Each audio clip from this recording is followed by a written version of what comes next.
There are addictions that destroy your body, and then there are addictions that erase who you are.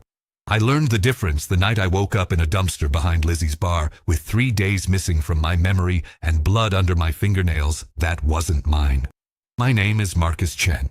I'm 32 years old, though most days I feel like I've lived 100 lifetimes. I worked, as a BD editor for a mid-tier studio in Watson, one of those operations that churns out cheap thrills for people who can't afford the premium stuff from Clouds or the fancy joints in Westbrook. We made the bargain bin experiences. Car chases, fist fights, cheap sex. Nothing too complex, nothing that required real talent. Just enough dopamine to keep the customers coming back. The irony isn't lost on me. I spent 8 hours a day editing other people's experiences, splicing together moments of artificial joy, and I told myself, I was different. I was on the other side of the glass. I was the creator, not the consumer. I had control. That's what every addict tells themselves right before they lose everything. It started simple enough. Professional curiosity, I called it. How could I edit experiences if I didn't understand what the user felt? So I'd test the product. Just quality control. A 15-minute BD here, a half-hour session there. Always during lunch breaks. Always controlled. I had rules. The first rule to break was the time limit. Night City has a smell you can't wash off. Synthetic oil, recycled air, the sweet, sick stench of garbage that the cleaning bots never quite reach. I remember walking home from the studio one Tuesday, the neon reflecting off puddles that hadn't been rain in years, just condensation from the cooling systems above, dripping like the city was sweating. My neural port was still warm from the day's work. 8 hours of being jacked in, editing, cutting, splicing. My skull hummed with a low-grade headache that never really went away anymore.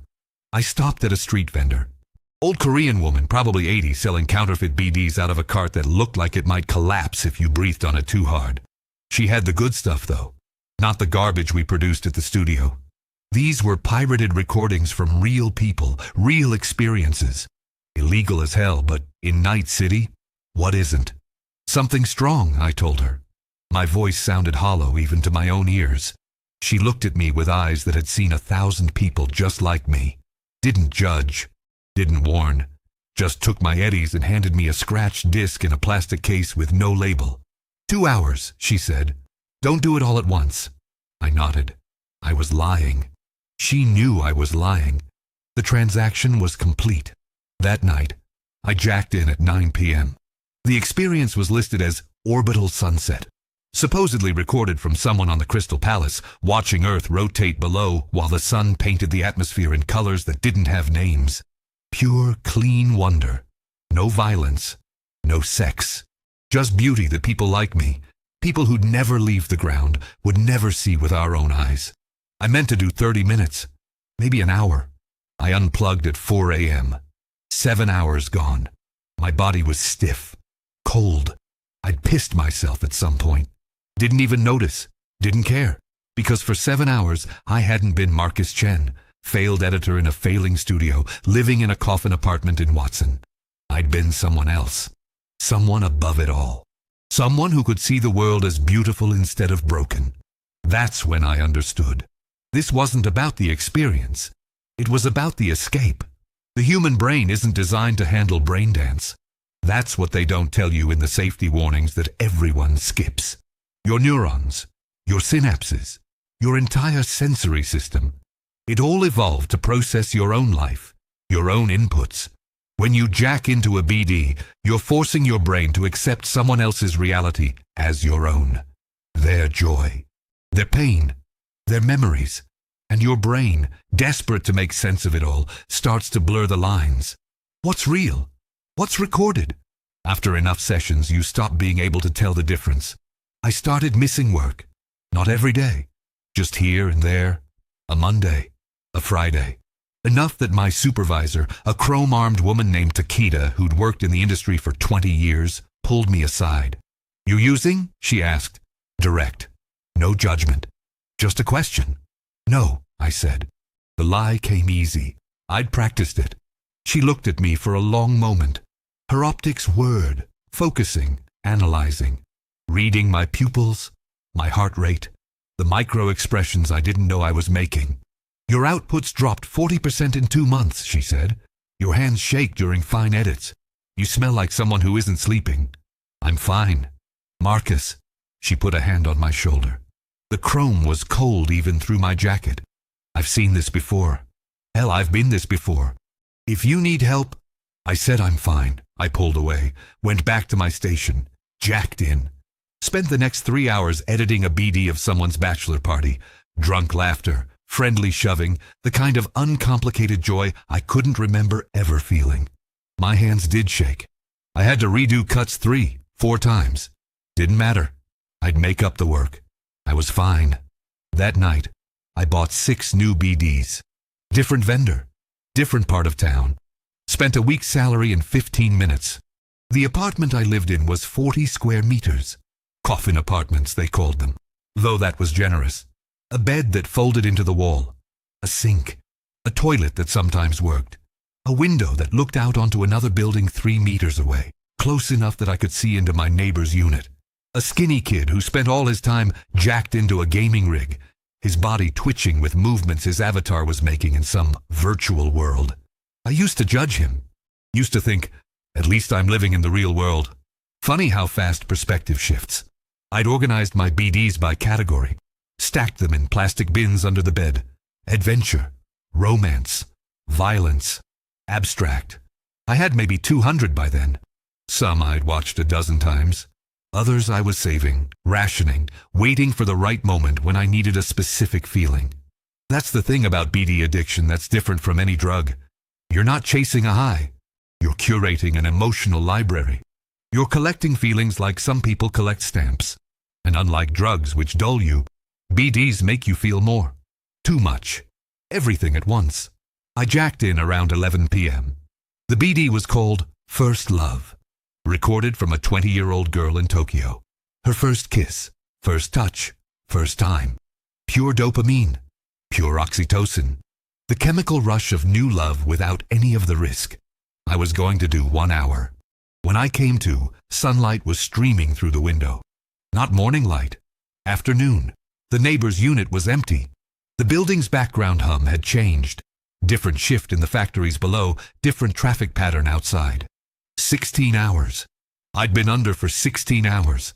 My body screamed. Every muscle was locked, cramped. My mouth was desert dry. The neural port at the base of my skull burned like someone had put a cigarette out on it. I tried to stand and collapsed. My legs weren't working right.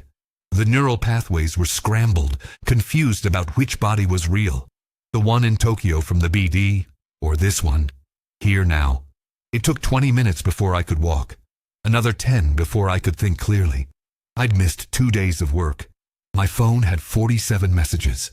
12 from Takeda, 8 from HR, the rest from bill collectors and automated reminders. I deleted them all without reading. There was a moment, I remember it clearly, where I stood in front of the mirror in my bathroom. The lights were that harsh white LED that makes everyone look like a corpse. I looked at myself. Really looked. I'd lost weight. 15, maybe 20 pounds. My skin was pale, sallow, dark circles under my eyes like bruises. My hair was thinning. The neural port on my neck was red, inflamed, crusty at the edges from overuse. I looked like every junkie I'd ever seen crashed out in the alleys of Japantown or Northside. The ones I used to step over. The ones I used to think were weak. I need to stop, I said out loud. My voice cracked. I need to stop. Then I looked down at the BD disc still loaded in my personal player. First Love. 16 hours. And I'd only experienced maybe half of it. The good half. The falling half. I hadn't gotten to the part where they moved in together, where they talked about the future, where everything felt possible. My hand moved before my brain could stop it. I picked up the player, sat back down on the bed. The edge of the mattress creaked under my weight. Less weight than before. Just 1 more hour, I whispered. Just to finish the story. I jacked in. I woke up 3 days later in that dumpster behind Lizzie's bar. The smell hit me first. Rotting synth meat. Industrial runoff and something chemical that made my eyes water. I was lying on top of garbage bags. Half of them split open, contents spilled across my chest. My jacket was gone. My shoes were gone. My pockets had been turned inside out. I tried to sit up and the world spun. Not the gentle spin of vertigo. The violent, lurching spin of a brain that couldn't figure out which way was up. I vomited. Mostly bile. I hadn't eaten in days. My neural port was on fire. Not the usual heat from overuse. Real, searing pain, like someone had jammed a hot wire into my skull. I reached back and touched it. My fingers came away wet. Blood or pus I couldn't tell in the dim light of the alley. I didn't know what day it was. Didn't know how I'd gotten here. The last thing I remembered was sitting on my bed, preparing to finish First Love. Everything after that was gone. Not blurry, not foggy, just gone. Like someone had taken an eraser to 3 days of my life. A rat the size of a small dog watched me from the top of a dumpster. It wasn't a real rat. Some kind of drone, probably, shaped like vermin because that's what Night City had instead of wildlife. Its LED eyes glowed red in the darkness. "The fuck are you looking at?" I croaked. It scurried away. I tried to stand, took 3 attempts. My legs shook like a newborn calf's. The alley was narrow, boxed in by 2 buildings that leaned toward each other like drunk friends. Bass thumped from somewhere above. Lizzie's probably, though it could have been any of the dozen clubs in this part of Watson. It was dark out, but that didn't mean anything. Could be 8 p.m. Could be 3 a.m. I stumbled toward the street. Every step felt wrong, like I was piloting a body I'd never worn before. Muscle memory was scrambled. I kept overshooting movements, reaching too far, stepping too hard. The street was a river of neon. Red, blue, pink, green. Every surface advertised something. Braindances, body mods, weapon upgrades, synthetic food. Crowds flowed around me like I was a stone in a stream. Nobody looked twice. In Night City, a man covered in garbage stumbling out of an alley was Tuesday. I needed to get home. Needed to think. Needed to figure out what happened. But I also needed to know something else first. I patted my body, checking for injuries. Found them quickly. Bruises on my ribs. Yellowing purple and green. At least a day old.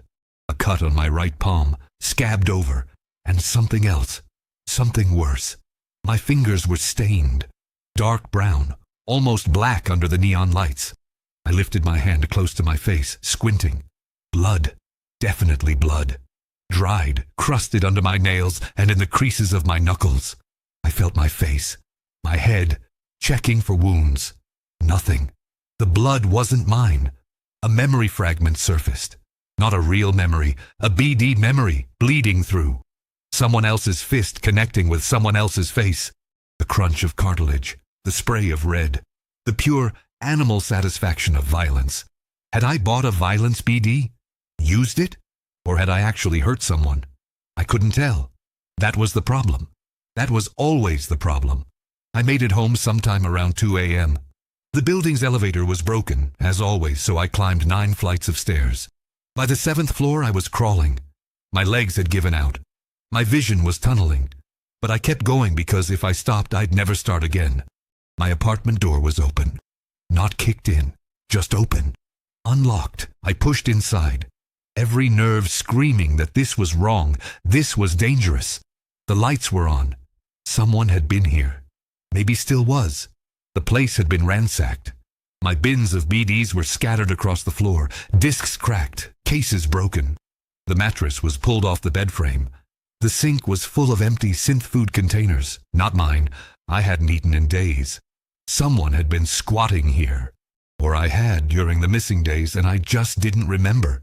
I checked the bathroom. The mirror was intact. I looked at myself again. Worse than before. I'd lost more weight. My eyes were bloodshot, pupils blown wide even in the bright light. The neural port wasn't just inflamed anymore. It was infected. Green-yellow pus leaked from the edges. I needed a Ripper doc. Needed antibiotics, anti-inflammatory chrome care, maybe a full port replacement. I had 47 eddies in my account. A port replacement cost $15,000. I laughed. It came out as a sob.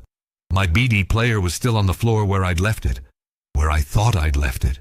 First Love was still loaded. I picked it up, hands shaking, and checked the play count. 63 hours. 63 hours on a 2-hour experience. I'd looped it. Over and over, lived that girl's romance 31 times in 3 days until my brain couldn't separate her feelings from mine. I should have thrown the player out the window. Should have smashed every disk, deleted every file, purged my system. Instead, I sat down on the floor, surrounded by the wreckage of my life, and I started sorting through the BDs, looking for something, anything, a memory that might explain the blood, a recording that might tell me what I'd done. That's when I found it. A disc I didn't recognize. Black case, no label. Scratched to hell like it had been used 1,000 times. It was sitting on top of the pile, separate from the others, like someone had left it there deliberately. I knew I shouldn't. Knew this was the moment to stop, to choose differently, to save whatever was left of my life. But addicts don't make good choices. That's why we're addicts. I loaded it into the player. The interface booted up, but instead of the usual menu, I got an error message. Warning: unauthorized recording. Neural safety protocols disabled. Continue? Every survival instinct I had left screamed at me to shut it down. I selected continue. The experience hit like a brick to the skull. No gentle fade in. No adjustment period. Just instant, total immersion. I was in a basement. Concrete walls, bare bulb hanging from the ceiling, swinging slightly. The light made shadows dance. There was a man tied to a chair in front of me. Middle-aged, balding, wearing a suit that had been expensive before it got soaked in blood. His face was pulp. Nose broken. Teeth missing. One eye swollen shut. He was begging. I could hear him through the ringing in my ears. Please, please, I have a family. I have kids. I'll get you the money. I swear I'll get you the money. I felt the recording's hand move. Felt the weight of something heavy. Looked down. A pipe. Steel pipe. Covered in blood and hair. And then I felt the satisfaction. The pure, cold satisfaction of someone who was going to hurt this man, regardless of what he said. Because that's what the recording was. That's what the experience was selling. The joy of hurting someone who couldn't fight back. I ripped the neural cable out of my port. Fell backward onto the floor, gasping. My skull felt like it was splitting open. The disconnection was too sudden, too violent. Blood trickled from my nose. My vision doubled, tripled. But I'd seen enough. Enough to recognize the basement. I'd been there. Not in a BD. In real life. I knew that basement. It was under a warehouse in Northside. A loan shark operation. The kind of place where people went in desperate and came out broken. I'd been there during my missing 3 days. The question was, had I watched this BD and then gone there? Or had I gone there, recorded it, and then watched it? I didn't want to know. Couldn't afford to know. But I couldn't afford not to know either. I stayed on that floor until dawn. Didn't move. Couldn't move. My brain was processing something it wasn't designed to process. The possibility that I'd become someone else. Something else. When the morning light finally crept through the window, gray and weak, I forced myself up. Found my phone under the scattered BDs. The screen was cracked, but it still worked. I had messages. Most of them were automated threats from the studio. Termination notice, final warning, legal action for breach of contract. I scrolled past them. Then I found a message I didn't expect, from a number I didn't recognize. Sent 2 days ago, during the missing time. You owe me $20K. Payment due in 72 hours. You know where to find me. V. That was a common enough name in Night City. Could be anyone. But the number attached to the message had a Northside area code. And the amount, 20,000 eddies, was exactly what a custom BD recording would cost. The illegal kind. The kind where you paid someone to record you doing things you wouldn't want, traced back to your legal identity. I felt sick. Not the physical sick I'd been feeling for days, but a deeper nausea, existential and cold. I'd paid someone to record me hurting that man, or I'd sold a recording of myself hurting him. Either way, I'd been there. I'd done it. The blood under my fingernails wasn't from a BD. It was real. The human mind has a defense mechanism. When reality becomes unbearable, it rejects it, rationalizes, builds walls. I felt those walls going up in real time, my thoughts scrambling for any explanation that didn't end with, "You're a monster." Maybe I'd been blackmailed. Maybe someone had hijacked my neural interface, puppeted my body remotely while I was under. Maybe the memory was fake, implanted, a deep fake BD designed to make me think I'd done something I hadn't. Maybe. But deep down, underneath all the denial, I knew. I'd gone looking for the most intense experience I could find. And in Night City, violence is always available. Always for sale. You just need to know where to look and how much you're willing to pay. Not just with eddies, but with pieces of yourself. I needed to talk to someone who understood this. Someone who'd been where I was and made it out. If such a person even existed. Takeda, my supervisor. She'd said she'd been this before. I didn't know if she meant BD addiction specifically or just the broader category of self-destruction, but she was the only lead I had. I showered. The water was cold. The building's heater had been broken for weeks, but it helped clear my head. The infection around my neural port screamed when the water hit it. I couldn't afford proper treatment, but I had some antibacterial spray under the sink, the kind street vendors sold to combat chrome rejection. I sprayed it directly into the wound. My vision went white with pain. Good. Pain was good. Pain was real. Pain reminded me I had a body and it was falling apart. I put on clean clothes, found my backup shoes, checked my reflection one more time. I looked like death, but at least I looked like clean death. The studio was in the industrial sector of Watson, wedged between a protein farm and a cooling plant. The building was pre-corporate war construction, all rust-stained metal and reinforced concrete. No windows, no personality, just function. Security stopped me at the door. A big guy with subdermal armor and mantis blades mounted in his forearms.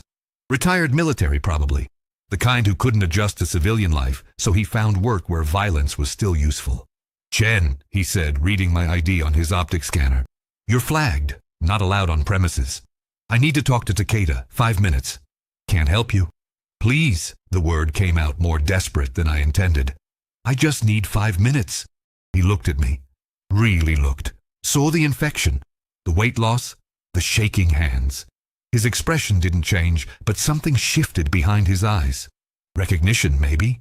Or pity? "Wait here," he said. He made a call, talked quietly into his comm, nodded, looked back at me. "She'll meet you at the cafe across the street. 10 minutes. Don't make me regret this." "Thank you." "Don't thank me. Just get help." The cafe was one of those automated places. No staff, just vending machines and tables. I bought a coffee I couldn't afford with eddies I didn't have and sat in the back corner, watching the door. Takeda arrived exactly 10 minutes later. She was wearing her work clothes, a practical jumpsuit with the studio's logo on the shoulder. Her chrome arm caught the fluorescent light as she walked toward me, servos whirring quietly. She sat down across from me, without ordering anything. "You look like shit," she said. "I know. You high right now?" "No. Haven't been jacked in for..." I checked my phone. 14 hours. That's supposed to be impressive? I didn't answer. She leaned back, studying me. Her optics clicked and refocused. I wondered what data she was pulling. Heart rate, stress markers, neural activity. The higher-end optics could read all of that without touching you. "Why are you here, Marcus? You said you'd been where I am. I need to know how you got out." "Gino." She was quiet for a long time. Outside, an NCPD patrol drifted past on hover mode, lights off, hunting for something or someone. The cafe's ventilation system hummed. Somewhere in the building, machinery clanked and hissed. "What makes you think I got out?" she finally said. The question hit me harder than it should have, because she was still working at the studio, still editing BDs, still surrounded by the thing that had destroyed me. "You're still functional," I said. "You're still showing up." "Functional?" She laughed, but there was no humor in it. "You know what functional means in this context? It means I've learned to ration my poison. I use on weekends. Never during work. Never more than 4 hours at a time. I've set up automatic shutoffs on my rig. Neural safeties that kick me out after the time limit, regardless of what I'm experiencing." She paused. "It means I've accepted that I'll never be clean. I've just learned to be a functional addict instead of a dying one. That's it. That's the success story. In Night City? Yeah, that's the success story. She leaned forward. You want me to lie to you? Tell you there's some treatment program, some 12-step bullshit that'll fix your brain. There isn't. BD addiction rewires your neural pathways. You've taught your brain that someone else's experiences are more valuable than your own. That's not something you can undo. You can only manage it. I hurt someone, I said. The words came out before I could stop them. During a blackout. I think I hurt someone bad. And I'm not sure if I did it while jacked in or if I did it for real and then recorded it. She didn't react. Didn't flinch. Just nodded slowly, like I'd confirmed something she'd already suspected. You're further gone than I thought. Help me. I can't help you. No one can help you at this stage. You need to help yourself. How? She stood up. Started to leave, then stopped, turned back. You want real advice? Unprofessional, honest advice? Yes. Leave Night City. Tonight. Tomorrow. At latest. Get on a train, a bus, a fucking cargo ship. Doesn't matter where. Just go. Because if you stay here, surrounded by the thing that's killing you, you'll be dead in a month. Maybe 2 if you're lucky. She paused. And from what you just told me, dead might be the best case scenario. She left. The cafe door hissed shut behind her. I sat there with my cold coffee staring at nothing, thinking about everything. Leave Night City. Simple advice. Impossible to follow. Because where would I go? What would I do? My entire skill set was editing Braindances. My entire professional network was here. My entire identity was wrapped up in this city, this industry, this life. And more than that, how could I leave when every part of me was screaming to go home, jack in, and forget this conversation ever happened? My phone buzzed. Another message from V. 48 hours. I had 47 eddies. No job. An infected neural port. Blood under my fingernails I couldn't explain.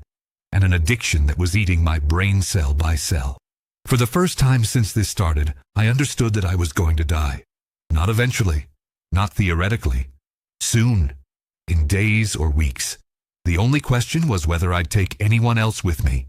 I spent the next 6 hours walking. No destination. No plan. Just walking because staying still meant thinking, and thinking meant acknowledging reality, and reality had become unbearable. Watson never sleeps. Different shifts, sure. Day workers replaced by night workers. Street vendors swapping out inventory. The neon changing pitch and tone like the city's mood was shifting, but it never stops. Never rests. I passed through Kabuki, through Northside, through Little China. Every district bled into the next, separated by nothing but graffiti tags and gang colors. Everywhere I looked, I saw Braindance. Vendors on street corners hawking their wares like drug dealers. Because that's what they were. Storefronts with blacked-out windows and neon signs promising premium experiences. Clubs where people lined the walls in cheap BD chairs. Heads lolled back. Drool running from slack mouths. Eyes moving rapidly beneath closed lids as they lived someone else's life. I used to see them and feel superior. Now I just saw mirrors. Around 9 p.m., I found myself back in Northside. Not consciously. My feet just took me there, pulled by some dark gravity I couldn't resist. The warehouse district. Industrial buildings that had been repurposed 100 times. Factories became storage. Storage became chop shops. Chop shops became gang hideouts. And one of them, a squat gray building with reinforced doors and no windows, was where the loan shark operation ran. Where the basement was. Where the man in the chair had begged for his life. I stood across the street, hidden in the shadow of a dead neon sign, watching. The building looked abandoned. No guards outside. No lights. Just the faint hum of generators somewhere deep inside. I should have left. Should have run. But part of me, the sick, twisted part that had grown like a tumor over the past months, needed to know. Needed to confirm. Needed to see if the basement was real or just another BD memory bleeding into my consciousness. I crossed the street. The door was locked, but not well. I'd learned some basic bypass techniques back when I was starting in the industry. Security research, I'd called it. Though really I just wanted to feel like a netrunner instead of a glorified video editor. The lock clicked open after 30 seconds of fumbling. Inside, the building was exactly what I expected. Empty factory floor. Ancient machinery rusting in place. Broken windows up high, letting in slats of light from the street outside. And in the back corner, a door that led down. The basement. My heart was hammering. The neural port throbbed in time with my pulse. Every rational part of me screamed to leave, but the addiction, the terrible, howling need, pushed me forward. Because if this was real, if I'd really been here, maybe there was evidence, a recording, something I could sell to V, something that might buy me another week of life. The stairs were concrete, crumbling at the edges. I took them slowly, using my phone's flashlight to see. The air got colder as I descended, damper. That chemical organic smell of mold and rust. The basement was real. One large room. Concrete walls, just like in the BD. Bare bulb hanging from the ceiling, though it wasn't lit now. And there, in the center of the room, was the chair. Empty now, but stained. Dark, dried stains covering the seat. The floor around it, splattered on the walls. I approached slowly, like it might attack me. The stains were definitely blood. A lot of blood. More than I'd seen in the recording. Something crunched under my foot. I looked down. Teeth. 2 of them. Molars, sitting in a pool of dried blood. I turned and vomited. Nothing came up but bile and coffee. This was real. I'd been here.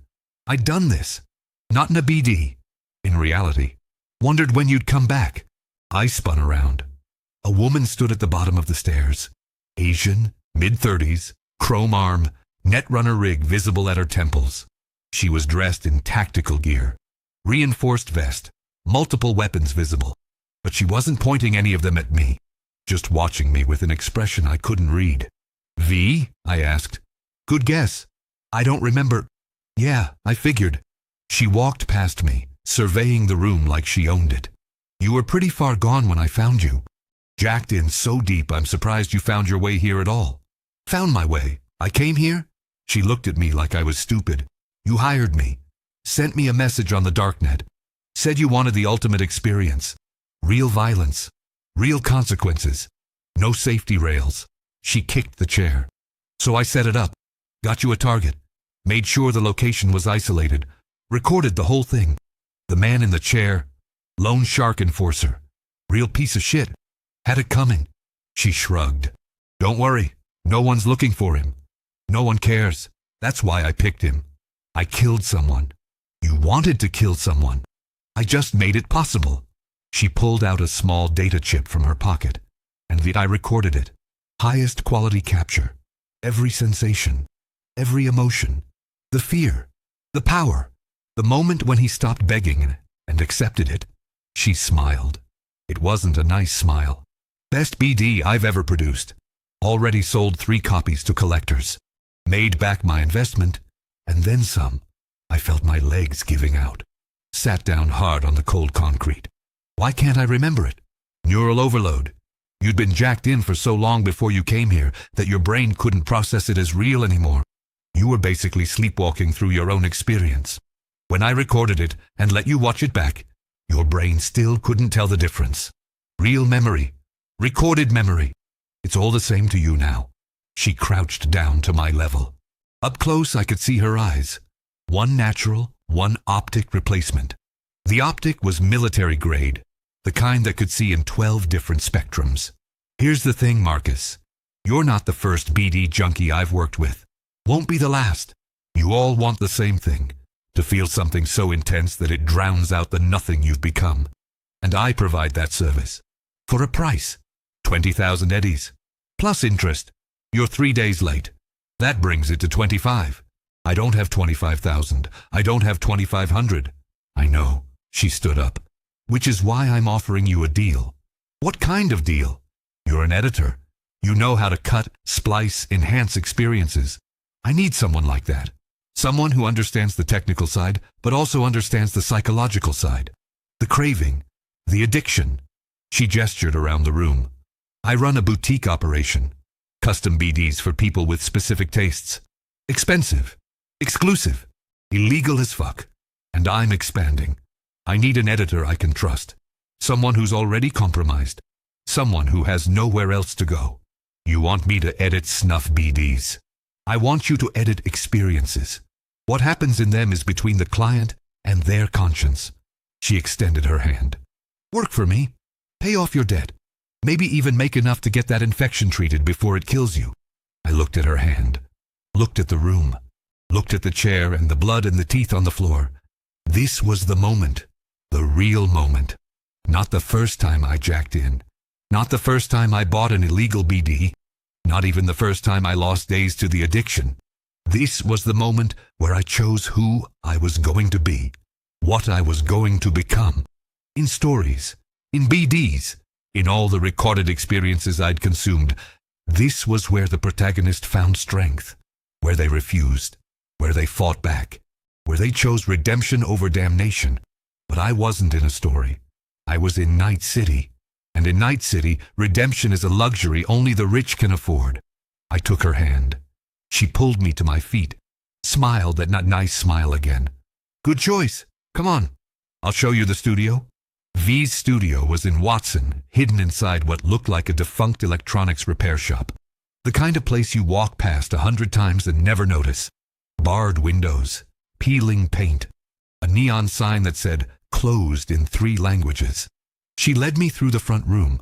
Actually was a repair shop, or had been, workbenches covered in old tech, broken terminals, outdated cyberware.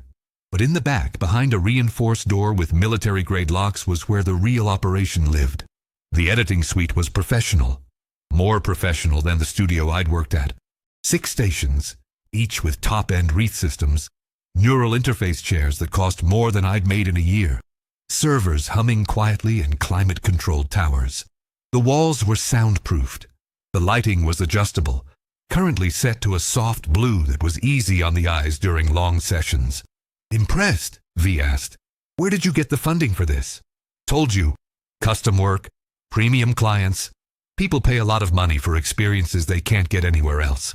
She walked to one of the stations, tapped the console. A menu appeared in the air, holographic, showing dozens of files. Violence, sure. That's the bread and butter. But also intimacy. Real intimacy. Not the fake stuff they sell at dollhouses. Political assassinations. Simulated mostly. Though sometimes real if the client pays enough. Revenge fantasies. Power fantasies. Whatever someone wants and can't have in their real life. This is evil, I said. Didn't mean to say it out loud, but there it was. She looked at me. Didn't seem offended. Just curious. Is it more evil than what you were doing at your studio? Mass-producing cheap experiences to keep the poor sedated? At least my work is honest. At least my clients know exactly what they're buying. We didn't kill people. No, you just helped kill their ability to feel anything real. Same result. Slower timeline. She pulled out a chair at one of the stations. Sit. I'll show you what you'll be working on. I should have refused. Should have walked out. Should have gone straight to NCPD and reported everything. But I'd already made my choice in that basement. Everything after was just momentum. I sat. She jacked me into the system. The neural link was smoother than what I was used to. Expensive equipment. Properly calibrated. Almost no discomfort. This is raw footage from last week, she said. Client wanted to experience combat. Real combat. So I hired some Maelstrom gangers to attack a rival gang in their territory. Recorded it from 3 perspectives.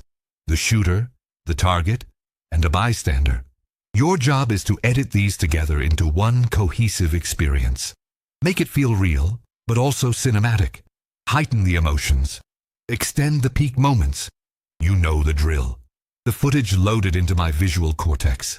Suddenly I was there. In an alley in Northside, gunfire echoing off concrete. The smell of cordite and blood. The adrenaline spike of combat. I could feel 3 different heartbeats. 3 different sets of hands gripping weapons. 3 different perspectives of the same 5 seconds of violence. It was beautiful in a horrible way.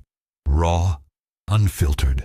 Nothing like the sanitized experiences we'd produced at the legitimate studio. This is 8 hours of footage, V said. I need it cut down to 30 minutes. Keep the intensity high. Remove any downtime. Any moments where the subject gets bored or scared, just the pure rush. Can you do that? Could I?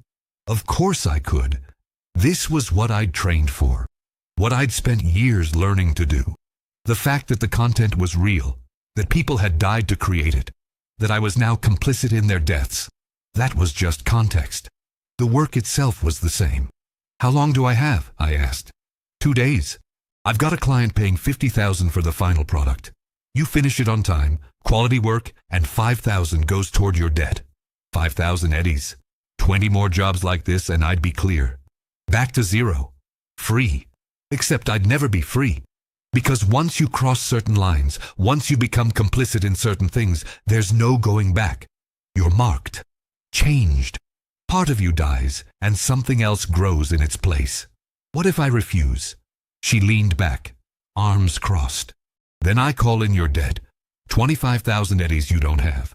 And in Night City, when you can't pay what you owe, collectors come. They'll start with your chrome.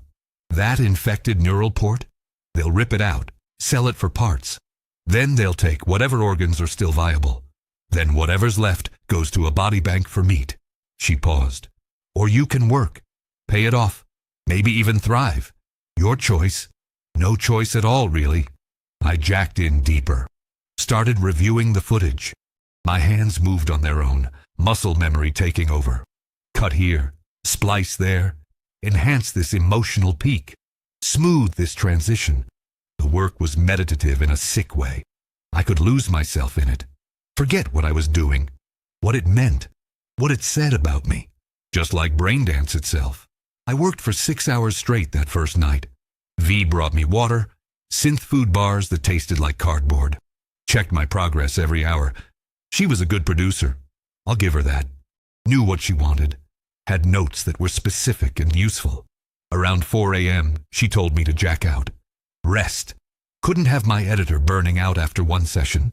I pulled the neural link and the real world came crashing back. The editing suite, the blue light, the hum of servers, the knowledge of what I'd just spent 6 hours doing. You're good at this, V said. Better than my last 3 editors. They couldn't handle the content. Kept trying to sanitize it, make it palatable. But you understand. You know what the clients want, what they need. I understand addiction, I said. Same thing.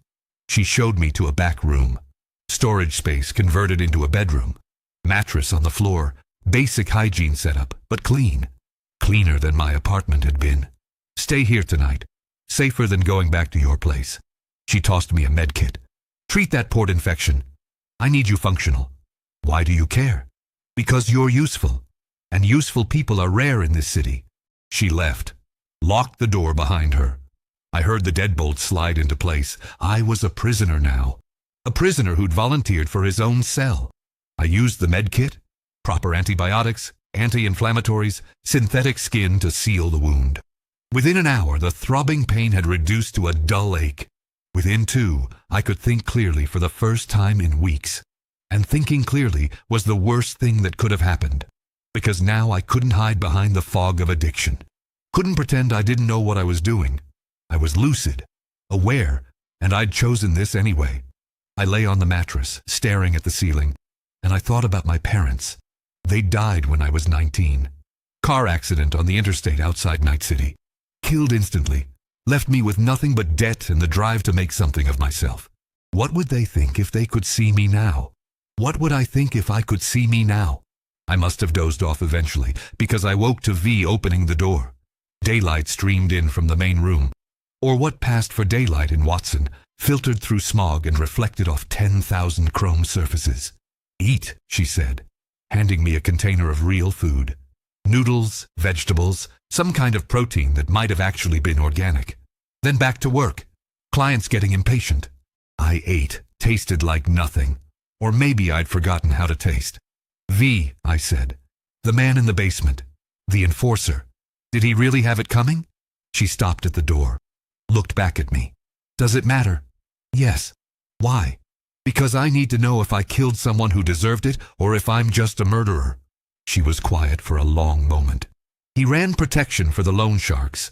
Beat people who couldn't pay. Broke bones. Burned down apartments with families inside. Yeah, he had it coming. She paused. But that's not why you killed him. You killed him because you wanted to feel powerful. Wanted to feel something. Anything. Stronger than the emptiness. Whether he deserved it was just a rationalization. So I'm a murderer. You're a person living in Night City. Murderer is just one of many labels that fit. She left. I went back to work. I spent the next 48 hours in that editing suite, barely sleeping, eating only when V forced me to. Jacked in so deep that the line between the violence I was editing and my own thoughts blurred to nothing. The work consumed me. Not because I enjoyed it, though some sick part of me did, and that was the most terrifying realization, but because it gave me purpose, structure, a reason to exist beyond the craving. The combat footage came together beautifully. I cross-cut between the three perspectives, building tension, extending the peak moments of adrenaline. I enhanced the sensory details, the kick of the recoil, the spray of blood, the ringing in the ears after gunfire. I smoothed out the transitions so it felt like one continuous experience instead of three separate recordings. When I finally showed V the finished product, she watched in silence, jacked in, experiencing it as the client would.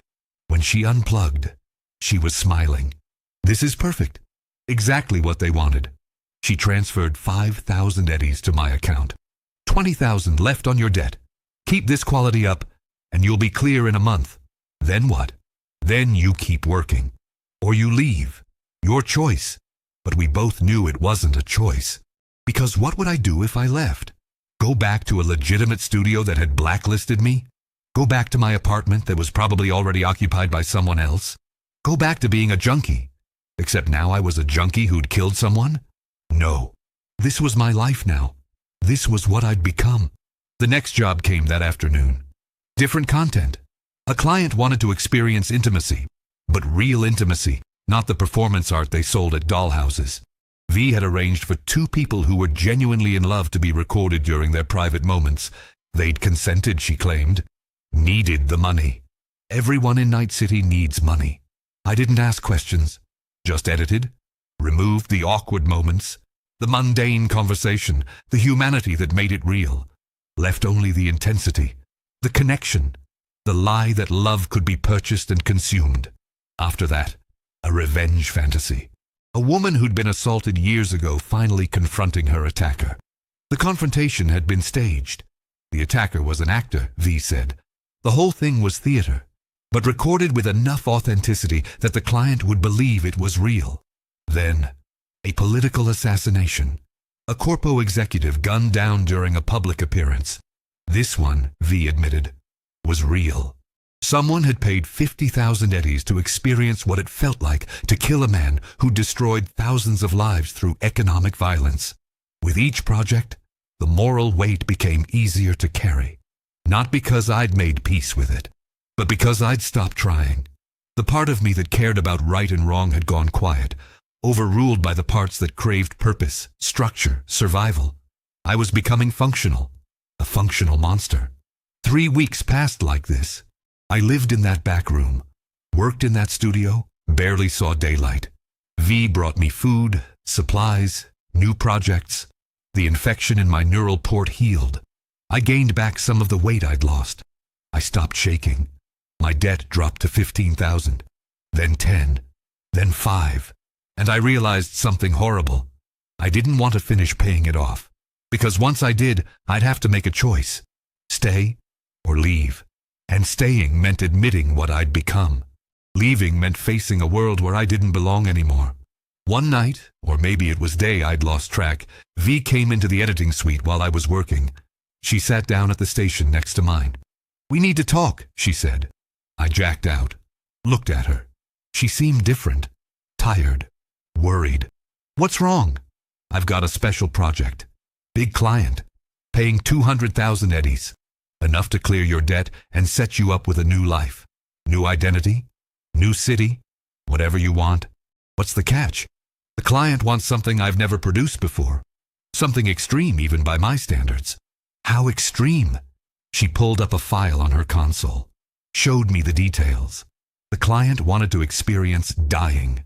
Not simulated death, not the fantasy of death, actual death. They wanted someone to be killed, to have their final moments recorded, and to experience those moments from the victim's perspective. This is murder, I said. Yes, you've never done actual murder before. Everything else was gray area. Violence that might have happened anyway. Staged situations. Corpo hits that were going to happen with or without you. But this is deliberate, premeditated murder just to create a product. Yes. Why are you telling me this? Because I need to know if you'll edit it. I stared at her. Saw my reflection in her chrome arm, distorted and small. Who's the victim? Does it matter? Yes, it matters, she sighed. Pulled up another file. A photo. A man, mid-40s, lived in Pacifica. Street doc. Operated a free clinic for people who couldn't afford corporate health care. He's a good person, I said. He's a witness. 3 years ago, he treated someone after a botched corpo hit. Identified the shooter. That shooter is now the client's business partner.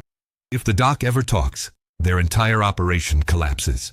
So this is just a hit disguised as a product. This is a hit that also generates 200,000 eddies in revenue. Efficiency. I should have refused. Should have drawn a line. This was different from everything before. This was crossing from accomplice to architect. From documenting evil to creating it. But I was tired. So tired. Tired of fighting. Tired of pretending I was anything other than what I'd become. How much goes to clearing my debt? I asked. All of it. Plus 50,000 extra to set you up somewhere new. And the doc? Does he have family? A daughter. College age. We'll make sure she's taken care of. You're lying. Probably. I jacked back into my station. Pulled up the current project. Let my hands move through familiar motions. Cut. Splice. Enhance. When? I asked without looking at her. Tomorrow night. Pacifica Clinic. I'll handle the recording. You just have to edit. Just edit. Just edit. I worked through the night. Finished the current project. Prepared the system for the new one. Organized my tools. Calibrated the sensitivity settings. All the technical preparation for the most terrible thing I'd ever done. Around dawn, I jacked out and found V sleeping in her chair. She looked younger like this. Vulnerable. Human. I could have left then. Could have run. Could have found an NCPD station, confessed everything, maybe even saved the street doc's life. But where would I run to? What would I confess? That I'd edited recordings of real violence. In Night City, that wasn't even a crime. That I'd killed a lone shark enforcer. No body, no evidence, no case. That I was about to be complicit in a premeditated murder? They'd arrest me maybe. Or maybe they'd recruit me. NCPD had their own black ops. Their own sins. No, there was no escape. There was only forward. Only the next job. Only survival. I went back to the sleeping room. Lay on the mattress. Stared at the ceiling. Tomorrow night, a good man would die. And I would help transform his death into a commodity. Into an experience. Into just another product in the endless machine of Night City. And the worst part, the part that made me want to tear my own neural port out and bleed out on this dirty floor, was that I knew I'd do good work. I'd edit it perfectly. Make it powerful. Make it real. Because that's what I was now. Not an artist. Not an addict. Just a tool. A function. A piece of machinery in a city that ground up people and turned them into product. I closed my eyes. Tried to remember who I used to be. Couldn't find him. That person was gone. Erased. Overwritten by too many experiences that weren't mine. Too many choices that led away from light. Tomorrow night, I would help kill a good man. And the night after that, there would be another job. And another. And another. Until the inevitable moment when I became the subject instead of the editor. When someone recorded my final moments. When my death became someone else's experience to consume. In Night City, that's what passes for justice. That's what passes for meaning. That's what passes for a life. I didn't sleep.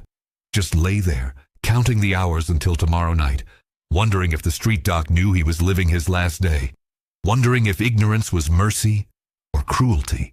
wondering if I'd already experienced my own death a dozen times in other people's BDs and just didn't know which memory was mine. The ceiling had a crack in it, shaped like a question mark. I stared at it until the light changed, until it was time.